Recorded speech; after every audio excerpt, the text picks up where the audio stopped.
We were enjoying a bottle of wine one night and then just sort of thought about how it would end up in a landfill because there's essentially no glass recycling in the entire state of Louisiana.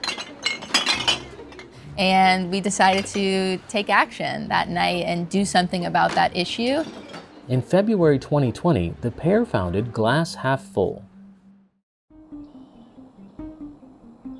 Without any efforts to restore or maintain some of these wetlands, we're talking about this area just becoming open water.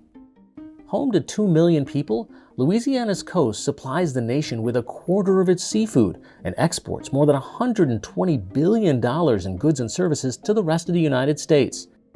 But it's disappearing at a rapid pace. Since 1932, the state has lost roughly 2,000 square miles, about a quarter of its coastal land. And the state could lose up to 3,000 square miles more in the next 50 years. The combination of us leveeing the rivers, kind of keeping it in place, the subsidence that occurs, the sea level rise that occurs, as well as these canals that have been dug for different industries, all are contributing to the land loss that we see in coastal Louisiana. A set of young entrepreneurs are leading an effort to preserve the unique landscape of coastal Louisiana. Here in Louisiana, we lose a football field's worth of land every 100 minutes due to coastal erosion. And so many of our coastal restoration projects are actually struggling to get sediment.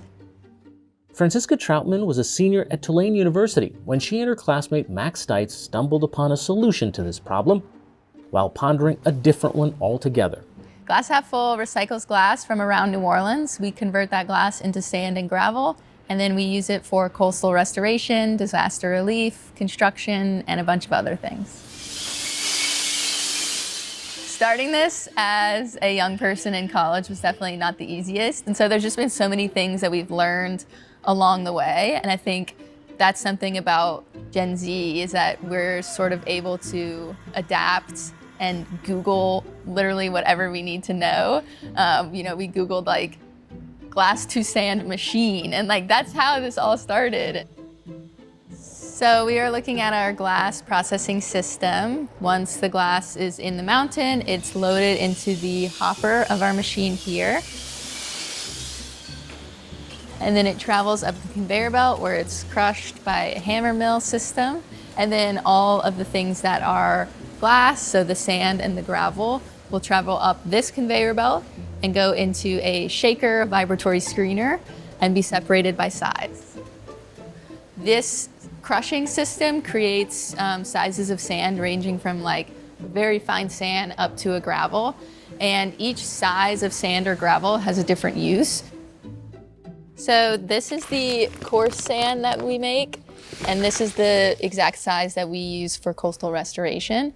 And we use a coarse sand because it's harder to erode, and the plants love it. The company has partnered with researchers at Tulane University to make sure their sand is safe and effective for coastal restoration. My name is Sunshine Van Bale, and I'm a co-investigator on the Recoast project between Tulane and Glass Half Full.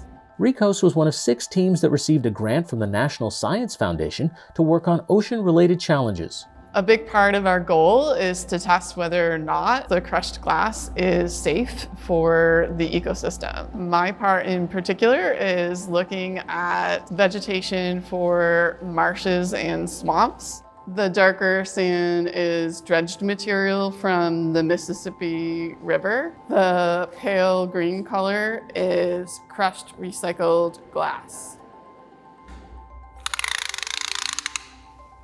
We're about to end this experiment, and we've done some measurements already on the growth to be able to see that there's really no difference between the sedges that are growing in crushed recycled glass versus in the dredge from the bottom of the Mississippi River.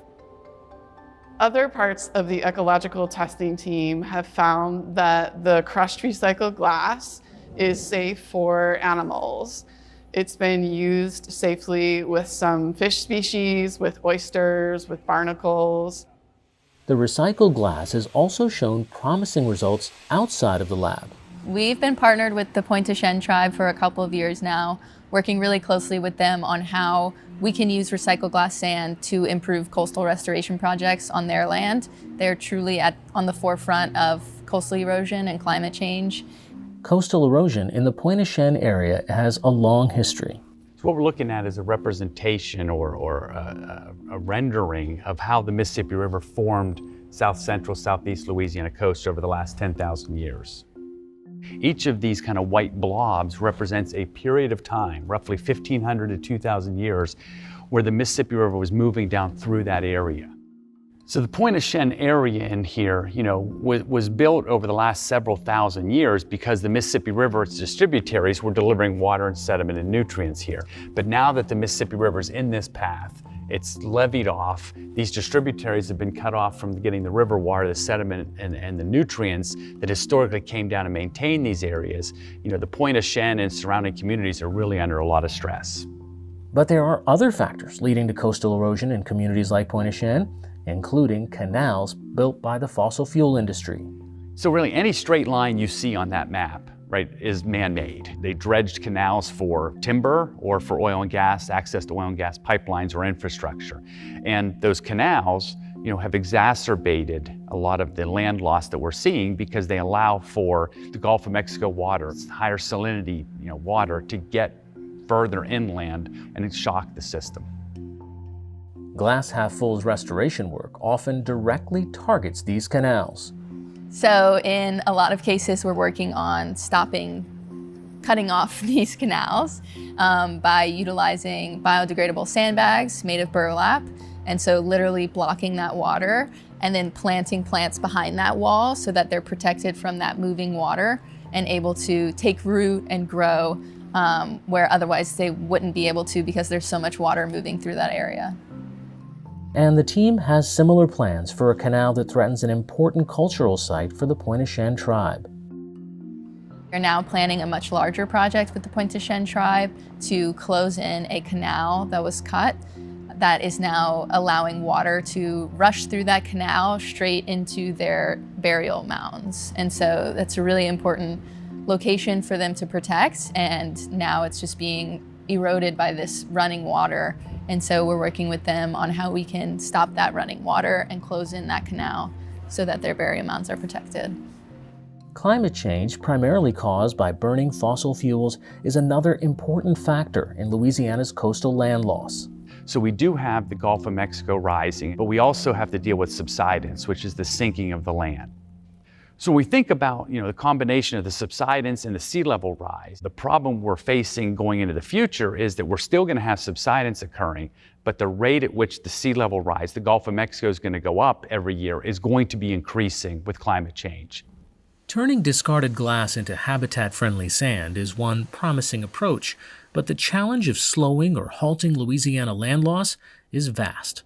Feels just like sand. The work that we can do here with Glass Half Full and with testing these materials really puts us in the right direction for knowing if we can use these materials for restoration in the future here and also in other places where sea level rise is becoming a problem. Our work is definitely a response to climate change and a response to inaction on the part of government, honestly, for not taking care of our waste systems and ensuring that they're more circular and more sustainable. We are a direct response to that, and we hope that not only are we able to make an impact on climate change, but hopefully inspire others to make change. We started this without money, without experience as young people, and so showing other people that they can do the same in their community and partner with people who care and actually make meaningful change.